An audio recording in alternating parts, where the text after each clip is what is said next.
Bienvenue sur Africa 24 dans cette nouvelle édition du Morning News. Voici les titres de l'actualité. La décentralisation a pris forme au Cameroun à l'issue des élections régionales inédites du 6 décembre 2020.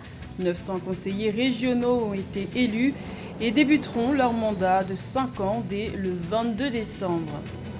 Prestation de serment en Guinée du président Alpha Condé ce mardi 15 décembre devant la Cour constitutionnelle. Le chef de l'État a annoncé les grandes lignes de son troisième mandat qui débutera officiellement le 21 décembre. Et les populations du sud de Madagascar vont bénéficier d'une subvention de 100 millions de dollars pour lutter contre la malnutrition, une aide alimentaire vitale pour des centaines de milliers de personnes dans cette région touchée par la sécheresse. Le Cameroun a connu ses premières élections régionales le 6 décembre 2020. Ces élections historiques sont venues parachever le processus de décentralisation présenté comme la solution à la crise séparatiste par le pouvoir en place. Le mandat des 900 conseillers régionaux débutera le 22 décembre. Plus de détails avec Paul De Singwe et Kamesh Katapoulé. C'est une disposition de la Constitution camerounaise. Attendue depuis 1996, la décentralisation a enfin pris corps au Cameroun à la faveur des élections régionales organisées le 6 décembre 2020. Une consolidation des institutions démocratiques qui permettra d'accélérer le développement dans les 10 régions que compte le Cameroun grâce à une gouvernance de proximité en faveur des populations. Mon rêve pour ma région, c'est que cette région devienne la région de référence. La région lumière, la région, compte tenu de ses nombreuses ressources humaines et des capacités techniques que nous pouvons retrouver et des richesses naturelles qui engorgent cette région et le sous-sol, le sol qui est assez fertile, que cette région devienne la région lumière du Cameroun et que jamais nous n'ayons plus à trouver nos enfants sur les routes de l'exode éducatif et que les malades se font soigner tous sur place sans avoir besoin d'une évacuation sanitaire à l'étranger. Au total, 16 partis politiques avaient présenté des candidats pour ces élections régionales. Avec 9 des 10 conseils régionaux à son actif, le RDPC, parti au pouvoir, a largement remporté ce scrutin. Le mandat des conseillers régionaux débute le 22 décembre lors des premières sessions des conseils, au cours desquelles les présidents des conseils régionaux seront investis par l'instance dirigeante des partis politiques vainqueurs. Même si cette étape n'est pas élective, dans les différentes régions du pays, plusieurs élites présentent d'ores et déjà leurs projets de société dédiés aux populations locales. Il faut des centres de soins de proximité. Et cela va passer des membres de cet hôpital général de référence de l'Ouest qui va permettre aux populations de la Ménois de savoir que s'ils tombent malades à 2 h du matin, il y a une ambulance qui peut venir le chercher, même dans le sous-quartier. Dites-vous que ce n'est pas parce qu'on n'a pas de l'argent pour se soigner qu'on n'a pas droit aux soins. Tout le monde a droit aux soins. Ces premières élections régionales du Cameroun ont permis l'élection de 90 conseillers régionaux par région, soit au total 900 élus pour un mandat de 5 ans. Et de Troyes, en Guinée, le président Alpha Condé a prêté serment ce mardi 15 décembre devant la Cour constitutionnelle pour un troisième mandat controversé. La cérémonie a été sans surprise boycottée par l'opposition qui continue de contester la victoire du président sortant à l'élection présidentielle du 18 octobre 2020. Le chef de l'État s'est dit ouvert au dialogue pour assurer l'unité du pays. Les précisions de Fanny Monichi et Kamesh Katapoulé. Une investiture dans un climat de contestation. Le président guinéen Alpha Condé a prêté serment ce 15 décembre pour un troisième mandat. Devant plusieurs de ses homologues africains invités à la cérémonie, le chef de l'État qui rempile pour un troisième mandat s'est dit favorable au dialogue et a appelé à l'unité nationale. Je suis le président de tous les Guinéens, au service de tous les Guinéens. Dans la réalisation de notre idéal commun, personne ne sera oublié. Aucune partie du pays ne sera exclue. L'unité, mais aussi le renforcement de la lutte contre la corruption. Dans son discours d'investiture, le président guinéen a annoncé qu'il entendait gouverner autrement.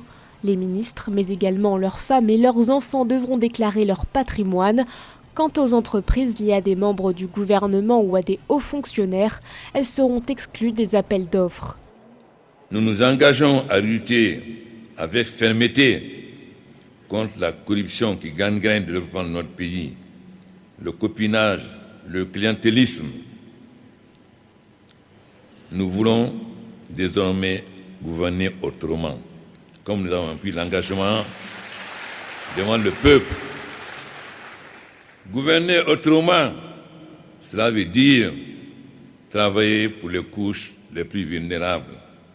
La Guinée a connu une croissance économique soutenue pendant la décennie au pouvoir du président Alpha Condé, notamment grâce à ses ressources en bauxite, en minerais de fer, en or et en diamants. Mais les retombées pour la population tardent encore à se faire sentir et le chômage reste particulièrement élevé. Également dans l'actualité en République démocratique du Congo, de nouvelles mesures ont été décidées pour lutter contre la pandémie de Covid-19 et pour cause, 22 des 26 provinces du pays sont touchées par le coronavirus.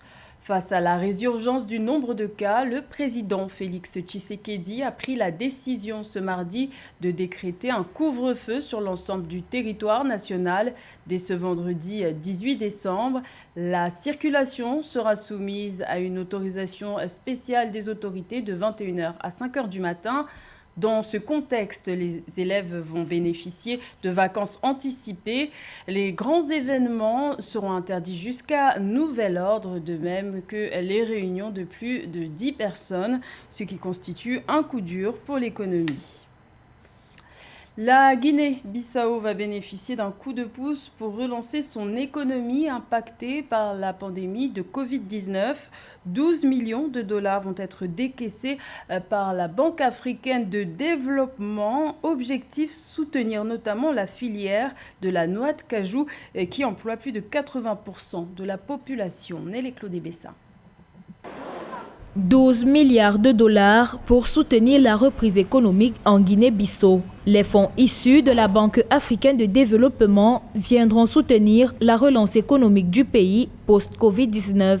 L'investissement, selon les experts de la Banque africaine de développement, contribuera à optimiser le potentiel naturel dont dispose la Guinée-Bissau pour garantir son développement à travers un programme intitulé Transformation agricole et technologique en Afrique, qui concerne notamment la production locale de riz.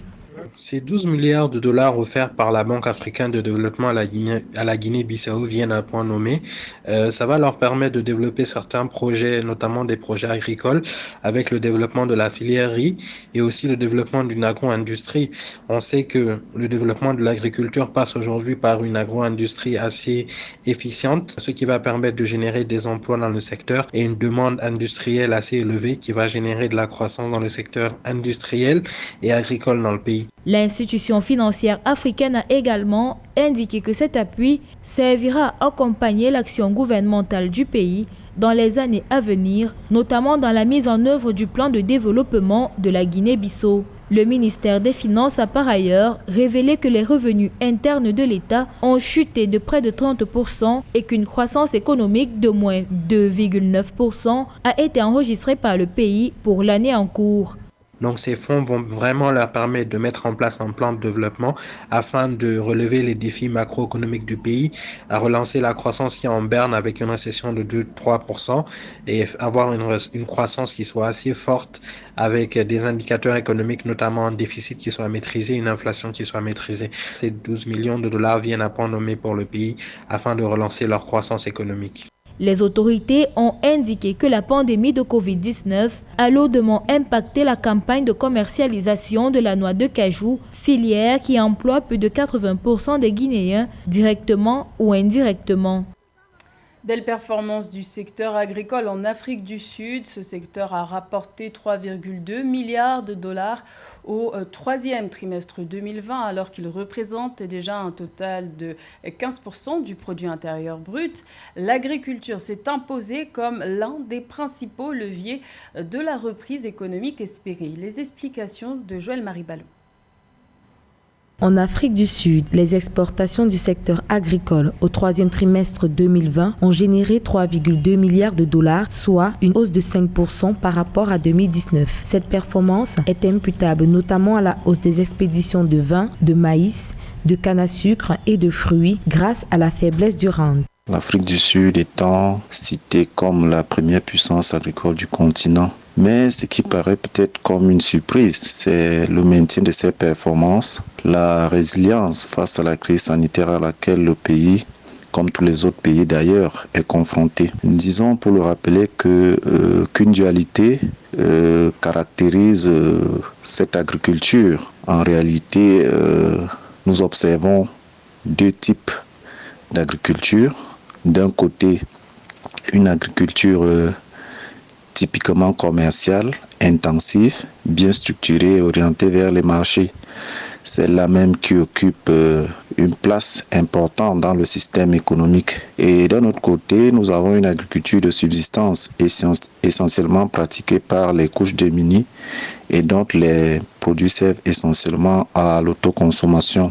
L'Afrique du Sud, première puissance agricole en Afrique, représente l'un des rares exportateurs agricoles du continent. À travers cette croissance inattendue, le gouvernement sud-africain entend voir les expéditions d'agrumes atteindre un record de 2,5 millions de tonnes d'ici la fin des saisons, alors qu'un volume de 2,5 millions de tonnes de maïs devait être également exporté en 2020-2021.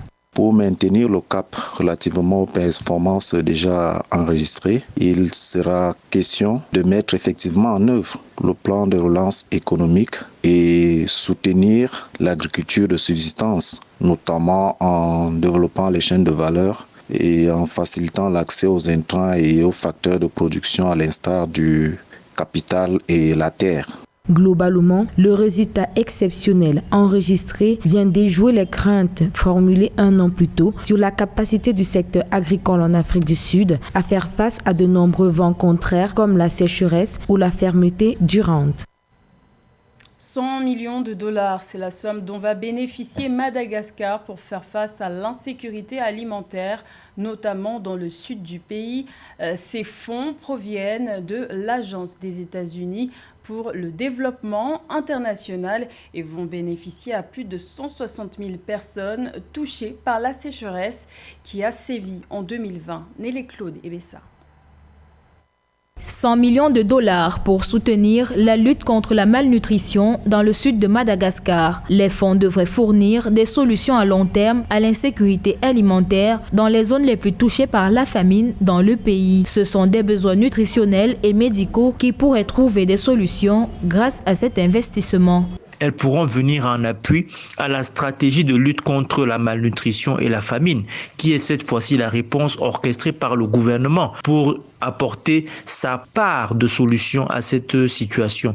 Le gouvernement a des projets également. Je pense ici à l'usine de transformation de compléments alimentaires qui est envisagée par le gouvernement. Outre ces actions d'urgence nutritionnelle et médicale, le gouvernement malgache œuvre pour la mise en place de projets à long terme pour l'autonomisation des familles. Il a entre autres mis l'accent sur le projet Titre Vert qui permettra aux familles les plus vulnérables d'avoir accès à un terrain cultivable et d'avoir une source de revenus.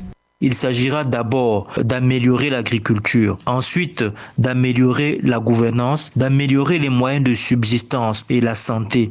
Et après cela, il s'agit également d'améliorer la façon de se préparer à riposter aux catastrophes pour lutter contre la malnutrition qui est chronique. Donc voilà la direction que vont prendre les ressources américaines. Le sud de Madagascar est actuellement touché par une grave crise alimentaire imputée à la sécheresse. Dans cette partie du pays, le manque de pluie depuis janvier 2020 a contribué à enraciner la famine dans cette localité. L'État malgache a déjà mis en place des centres de nutrition et continue à œuvrer avec des partenaires humanitaires et au développement afin de gagner la bataille contre l'insécurité alimentaire dans le pays.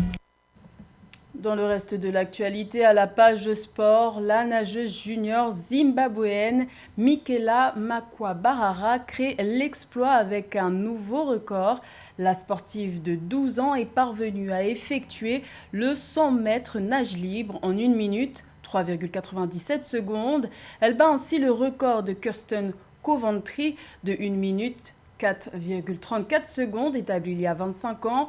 Prochain grand rendez-vous pour la sportive zimbabwéenne à Harare le 18 février 2021 pour peut-être battre son propre record. C'était le journal de la rédaction. Merci de l'avoir suivi. L'information continue sur Africa 24.